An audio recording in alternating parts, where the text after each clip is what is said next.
राधे राधे। श्रीमद् भागवत महापुराण के छठे स्कंध का 12वां अध्याय वृत्रासुर का वध। श्री सुखदेव जी कहते हैं, हे राजन, वृत्रासुर रणभूमि में अपना शरीर छोड़ना चाहता था, क्योंकि उसके विचार से इंद्र पर विजय प्राप्त करके स्वर्ग पाने की अपेक्षा मरकर भगवान को प्राप्त करना श्रेष्ठ था। इसलिए जैसे प्रलयकालीन जल में कैटभासुर भगवान विष्णु पर चोट करने के लिए दौड़ा था, वैसे ही वह भी त्रिशूल उठाकर इंद्र पर टूट पड़ा। वीर वृत्रासुर ने प्रलयकालीन अग्नि की लपटों के समान तीखी नोक वाले त्रिशूल को घुमाकर बड़े वेग से इंद्र पर चलाया और अत्यंत क्रोध से सिंहनाद करके बोला, पापी इंद्र, अब तू बच नहीं सकता।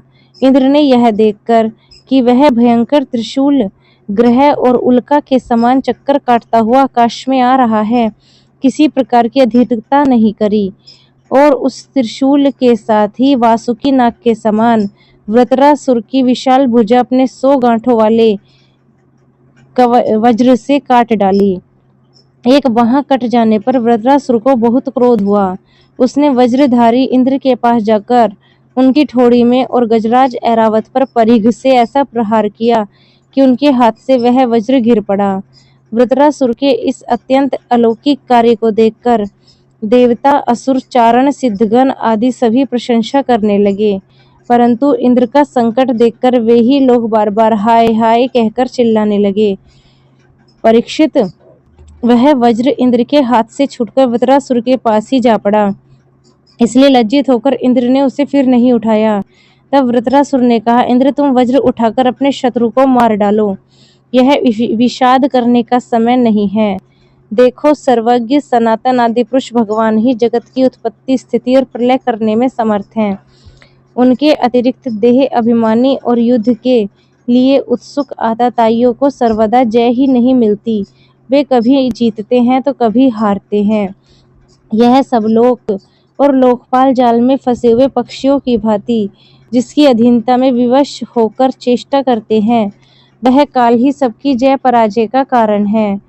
वही काल मनुष्य के मनोबल, इंद्रिय बल, शरीर बल, प्राण, जीवन और मृत्यु के रूप में स्थित है। मनुष्य उसे न जानकर जड़ शरीर को ही जय पराजय आदि का कारण समझता है। इंद्र जैसे काठ की पुतली और यंत्र का हरिण नचाने वाले के हाथ में होते हैं, वैसे ही तुम समस्त प्राणियों को भगवान के अधीन समझो।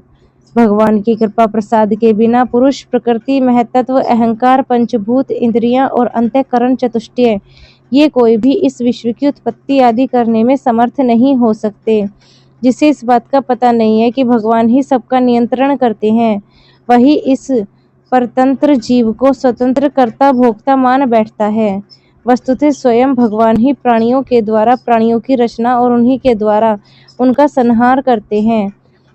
जिस प्रकार इच्छा न होने पर भी समय विपरीत होने से मनुष्य को मृत्यु और अपयश आदि प्राप्त होते हैं, वैसे ही समय की अनुकूलता होने पर, इच्छा न होने पर भी उसे आयु, लक्ष्मी, यश और ऐश्वर्य आदि भोग भी मिल जाते हैं। इसलिए यश, अपयश, जय पराजय, सुख दुख, जीवन मरण, इनमें से किसी एक की इच्छा निच्छा न रखकर सभी परिस्थितियों में समभाव से रहना चाहिए। हर्ष, शोक के वशीभूत नहीं होना चाहिए।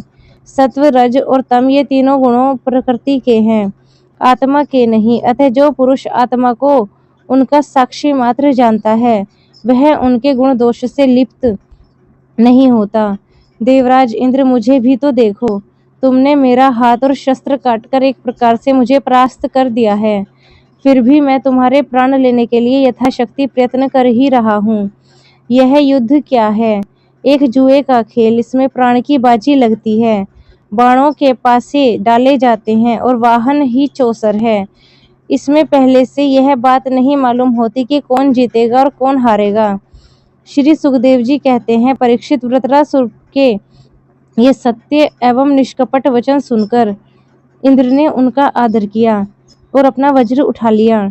इसके बाद किसी प्रकार का आश्चर्य किए मुस्कुराते हुए वे कहने लगे। देवराज इंद्र बोले, अहो दानवराज, सचमुच तुम सिद्ध पुरुष हो, तभी तो तुम्हारा धैर्य, निश्चय और भगवत भाव इतना विलक्षण है। तुमने समस्त प्राणियों के सुहृद आत्मस्वरूप जगदीश्वर की अनन्य भाव से भक्ति की है। अवश्य ही तुम लोगों को मोहित करने वाली भगवान की माया को पार कर गए हो, तभी तो तुम असुरोचित भाव छोड़कर महापुरुष हो गए हो। अवश्य ही यह बड़े आश्चर्य की बात है कि तुम रजोगुणी प्रकृति के हो, तो भी विशुद्ध सत्व स्वरूप भगवान वसुदेव में तुम्हारी बुद्धि दृढ़ता से लगी हुई है। जो परम कल्याण के स्वामी भगवान श्री हरि के चरणों में प्रेम में भाव रखता है, उसे जगत के भोगों की क्या आवश्यकता है। जो अमृत के समुद्र में विहार कर रहा है, उसे क्षुद्र गड्ढों के जल से प्रयोजन ही क्या हो सकता है। श्री सुखदेव जी कहते हैं, हे परीक्षित, इस प्रकार योद्धाओं में श्रेष्ठ महापराक्रमी देवराज इंद्र और वज्रासुर धर्म का तत्व जानने की अभिलाषा से एक दूसरे के साथ बातचीत करते हुए आपस में युद्ध करने लगे। हे राजन, अब शत्रु सूदन वृत्रासुर ने बाएं हाथ से फौलाद का बना हुआ एक बहुत भयावना परिघ उठाया, आकाश में घुमाया और उसे इंद्र पर प्रहार कर दिया। किंतु देवराज इंद्र ने वृत्रासुर का वह परिघ तथा हाथी की सूंड के समान लंबी भुजा अपनी 100 गांठों वाले वज्र से एक साथ काट गिराई। जड़ से दोनों भुजाएं कट जाने पर वृत्रासुर के बाएं और दाएं दोनों कंधों से खून की धारा बहने लगी। उस समय वह ऐसा जान पड़ा कि मानो इंद्र के वज्र की चोट से पंख कट जाने पर कोई पर्वत ही आकाश से गिरा हो।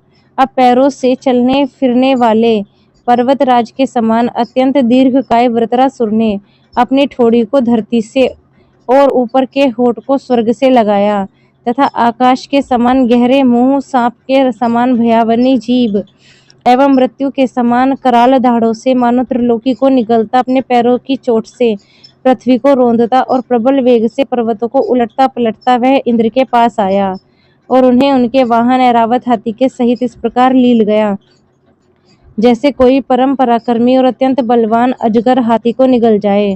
प्रजापति और महर्षियों के साथ देवताओं ने जब देखा कि वृत्रासुर इंद्र को निगल गया है, तब तो वे अत्यंत दुखी हो गए और हाय हाय बड़ा अनर्थ हो गया वो कहकर विलाप करने लगे। बल दैत्य का संहार करने वाले देवराज इंद्र ने महापुरुष विद्या नारायण कवच से अपने को सुरक्षित कर रखा था और उनके पास योग माया का बल था ही, इसलिए वृत्रासुर के निगल लेने पर उसके पेट में पहुंचकर भी वे मरे नहीं। उन्होंने अपने वज्र से उसकी कोख फाड़ डाली और उसके पेट से निकलकर बड़े वेग से उसका पर्वत शिखर के समान ऊंचा सिर काट डाला। सूर्य आदि ग्रहों की उत्तरायण दक्षिणायन रूप गति में जितना समय लगता है, उतने दिनों में अर्थात 1 वर्ष में वृत्रासुर का वध का योग उपस्थित होने पर घूमते हुए उस तीव्र वेगशाली वज्र ने उसकी गर्दन को सब ओर से काटकर भूमि पर गिरा दिया। उस समय आकाश में दुंदुभियां बजने लगी। महर्षियों के साथ गंधर्व, सिद्ध आदि वज्रघाती इंद्र का पराक्रम सूचित करने वाले मंत्रों से उनकी स्तुति करके बड़े आनंद के साथ उन पर पुष्प वर्षा करने लगे। शत्रु दमन परीक्षित, उस समय वृत्रासुर के शरीर से उसकी आत्मज्योति बाहर निकली और इंद्र आदि सब लोग देखते देखते सर्वलोकातीत भगवान के स्वरूप में लीन हो गए। राधे राधे।